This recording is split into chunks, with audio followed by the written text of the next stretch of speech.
It's my honor to introduce Simon Deng. Simon and I have known each other for over a decade. Simon is the strongest person I think I've ever met in my life. He was a slave. He was captured as a jihad slave. He wasn't there to pick cotton, and he wasn't there to do housework. He was a jihad slave, and he escaped. And he has led his people. And for that, we owe him a great deal of thanks. And he is teaching Americans, and for that, we owe him a great deal of thanks. On September 15th of this year, Simon started a walk for freedom at the United Nations in New York, 250 miles. And today, October 7th, he is here. Simon Deng.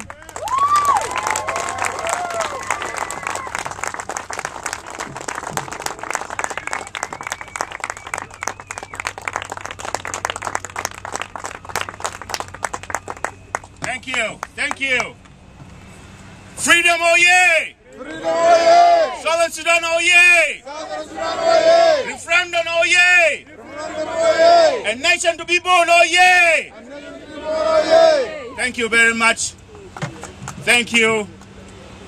I wish I would have called upon everybody by name to thank him and give him my gratitude with his support and her support by giving me a nurture to walk from New York City all the way to our nation capitals. And the thanks have to go to individual who has been on my side. Dr. Abdul Jabbar Adam, thank you very much. David Bradoff, the person I call a brother director, a national director of Sudan Freedom Walk, thank you very much. And most thanks goes to my wife, a lady who put up with me for some time. Every time when I come up with a crazy idea, she always turn away, but she never walk away. She always walk with me. Thank you, Mommy.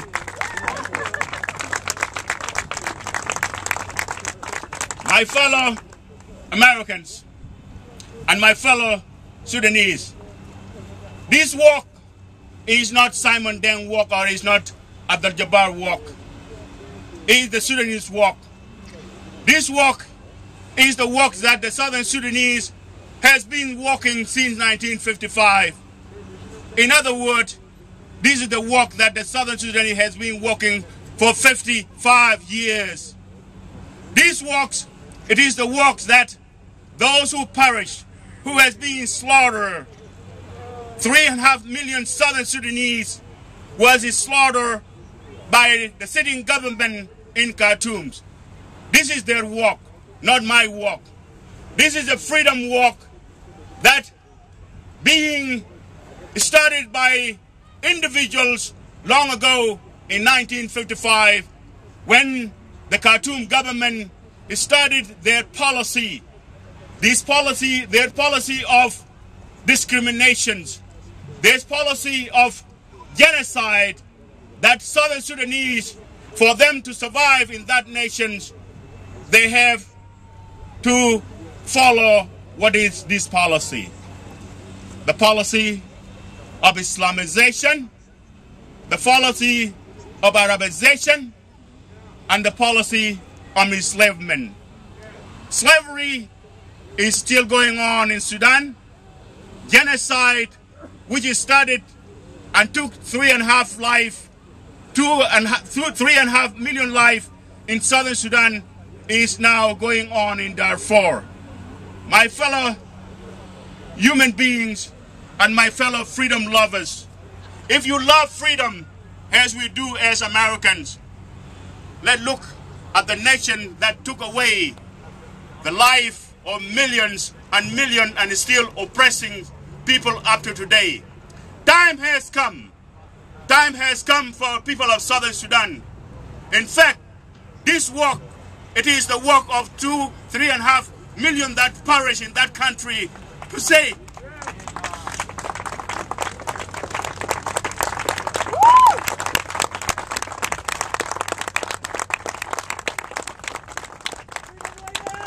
Freedom, oh yay!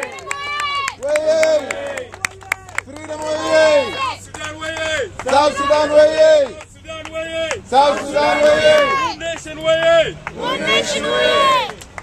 To say that we are not going back and we are not turning back. The road to the freedom is less than 100 days away. And this is to my fellow Southern Sudanese. Please stand up and stop talking and let's walk to the freedom.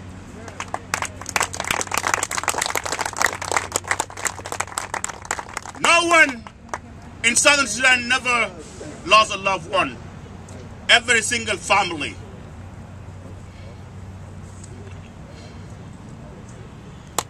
Freedom way! Simon Deng, way!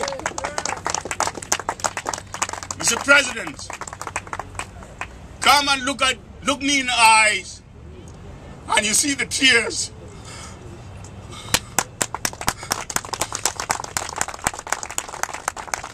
Of somebody who is asking freedom. My people need freedom.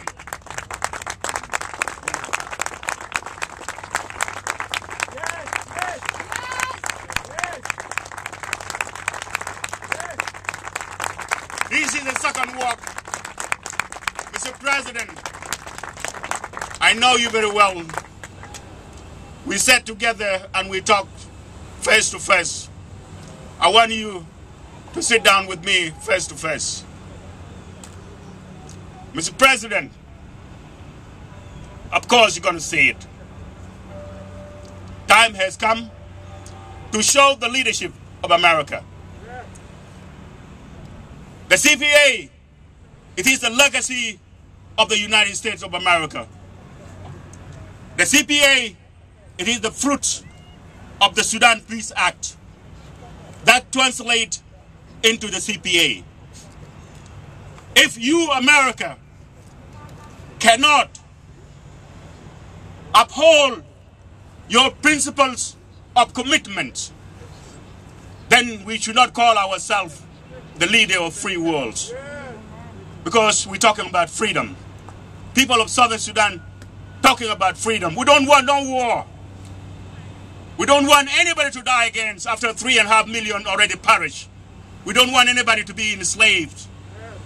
Most important, less than 100 days ago, Mr. President, I want you to uphold the promise that you have given to the people of Southern Sudan. That the end of the road that they started by President George Bush when he promised freedom to people of Southern Sudan, I want you to lead them to the freedom. I want you, Mr. President, not to engage in talk with the government of Khartoum. Of course, we're talking to them because we're going to be neighbors with them. We're going to be sharing something with them. Most important, we still will drink in the Nile River water together with them. All we're asking is a smooth transition after the fair and free election in Southern Sudan in 2011. We want a fair and a smooth transition supported by America, because this is American peace agreement, so that nobody going to get hurt. Mr. President, Secretary of State, a lady that I know, she is a dearly friend of mine, Hillary Clinton. She said referendum in Southern Sudan is a ticking time bomb. Mr. President, let it start now and dismantle the bomb before the bomb go off. Mr. President, we don't want your leadership to be seen by just talking a nice word and a beautiful word. We want your leadership to be real. And the Southern Sudan and the referendum in 2011, it will test all these, because the legacy of American is online. The promise you have brought to millions, those who suffer the most in the world. And every child in Southern Sudan today is counting down to January 9, 2011 for freedom. Give them that promise. Give them that freedom. Give them what we love the most.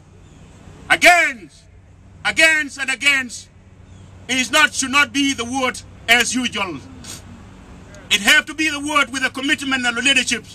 And your leadership is required to recognize the new nation to be born in January 9. A nation Southern Sudanese will come up with a name, whatever they call it. A nation free of Islamization, a nation free of enslavement, a nation free of Arabization, a nation which embrace every people, regardless of their religion, regardless of where they come from. A nation that will respect other people, not the jihadist government of Khartoum that enslaved me and is still enslaving my people. In my conclusions, for those who come out today, we want you to stay firm. We can have to not walk out from this place and think everything is over. I'm not going to rest until January 9, 2011. I will keep walking, and I want you to walk with me, and I want you to walk with me until the day and the time of freedom. Freedom now! Freedom now! Freedom now! Freedom now! Freedom now! People, thank you very much. Simon Deng!